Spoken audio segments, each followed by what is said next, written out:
I hate my life. I hate my kid. I resent my family. I resent my in-laws. I resent my wife. I hate myself. I never wanted kids, but was never adamantly against having one. I get married. My wife knows how I feel about kids. When we were engaged, my answer was, maybe one, definitely not more. As my friends started having kids, I started leaning heavily against having kids. Some parents had good kids. Some parents had bad kids. Even the easy kids looked like too much work. Cue my wife's sister dying. All of a sudden, family is super important to my wife. I get that. At this point my answer to kids was still no. My wife bothered me and bothered me. Eventually I was convinced. The deal was her parents would sell their ranch and come live on our street. I was convinced. I was so dumb. I was told not to worry about all the realities of having a kid and losing my life, because grandma and grandpa are down the street and would be all the parents baby ever needed. Since my wife's sister died, she was the only hope for grandkids. My wife and her parents worked me over so good. They convinced me. They made good points. My wife's parents were in their 50s and good health, they would be here, beyond the baby phase, and would have enough energy to keep up with a kid.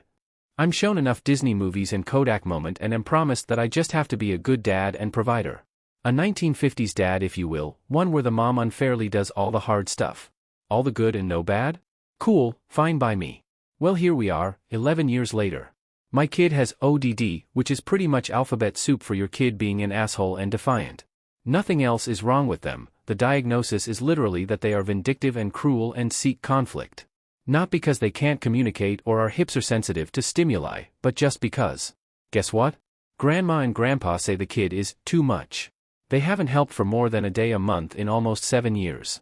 And here I am, on Reddit on my laptop, tethered to my phone in a parking lot at the park after dark.